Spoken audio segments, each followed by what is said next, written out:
Hi, my name's Oliver Thompson and I'm a recent Plymouth graduate. I've made this video to inspire others to undertake the International Citizen Service Programme, which is government funded and involves overseas volunteering. This video will show you exactly what we did, how we did it, why we did it, and most importantly, how you can get involved. So sit back, relax and enjoy the video.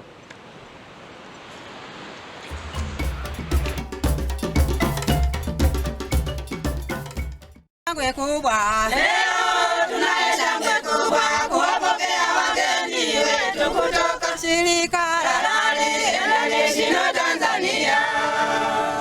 2006, I was in my final year at university, and with graduation looming ever closer, I decided to take the plunge and get involved in overseas volunteering with the International Citizen Service.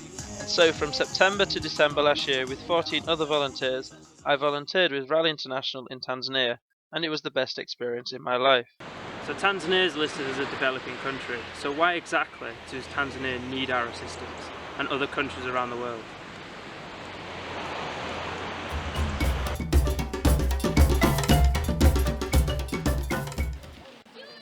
The greatest source of income is agriculture, and the literacy rate of young Tanzanian children is well below the world average. However, the economy is growing strongly in recent years, driven mainly by telecommunications, financial services and transport. Many charities such as Raleigh International, Opportunity International and Rotary do offer overseas aid to the poorest in the community. So after fundraising for many months, I finally had my chance to go to Tanzania, fundraising about £800. I then stayed with my host family, my mama and dada. After that I also had a kaka, which was Khalid, and he was also a fellow volunteer, and he was so helpful in me learning the language, learning the local culture in Chang'ombe, our village that we were staying at.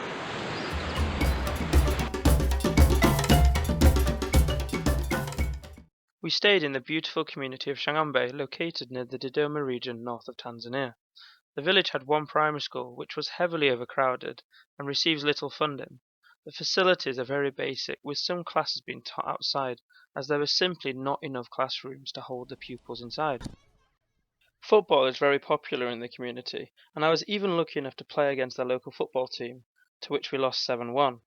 And it was amazing to see just how close the community is and how everyone is very friendly and happy. Water has to be collected in jerry cans every day from pumps dotted around the village. For some, the walk is long and very far.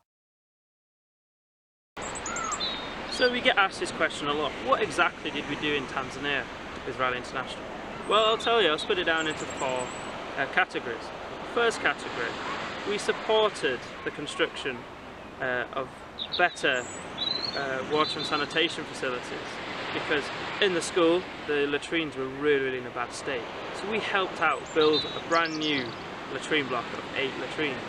Our second port of call was conduct surveys, conduct questionnaires and identify what the real problems are in Chang'ombe with regards to water and sanitation.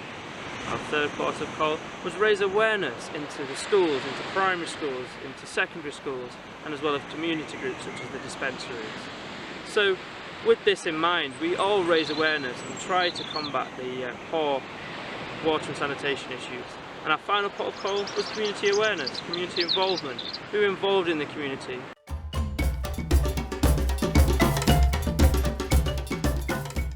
Together with the local villagers and local NGOs, we supported the building of a new latrine block, as the old ones were in a dire need of repair. We made brick using bags of cement, sand and water.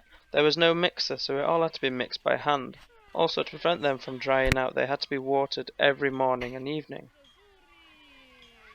After construction, we had the opportunity to design and paint our own mural, which was absolutely stunning and is definitely one of my proudest moments. The mural symbolises the landscape transitioning from day to night, showing common animals in the country and villages.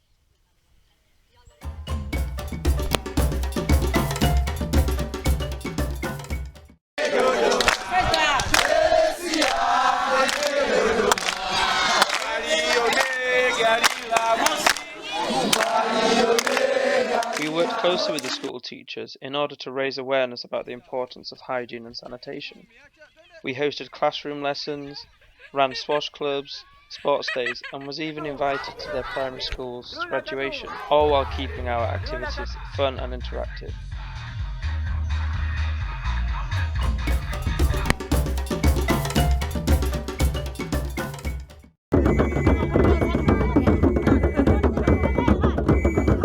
We were heavily involved with the community, working alongside the village to inspire positive behavioural change with regards to water and sanitation hygiene, which is a difficult feat considering we was only there for 3 months, and the village had not been properly educated on the matter. We planned and delivered action awareness days, established various community groups, and carried out tippy-tap demonstrations. We contributed to good governance through supporting the community of Chang'ombe to establish youth, women, and elders groups, encouraging them to work together effectively to ensure positive outcomes are sustained after we left. We also got involved with the villagers in various ceremonial events, such as a wedding and, of course, competing in a tug of war.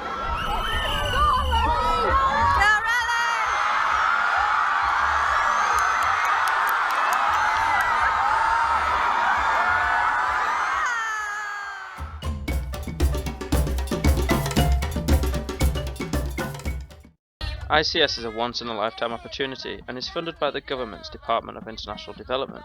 So if you are between 18 and 25, this program is specifically aimed at you. So do your research, and who knows, in a few months you will be volunteering in Nicaragua, or Nepal, or even Tanzania. The UK's Department for International Development works to end extreme poverty overseas, and believes in the power of young people to bring positive change amongst the poorest communities around the world. As the slogan goes, challenge yourself to change your world.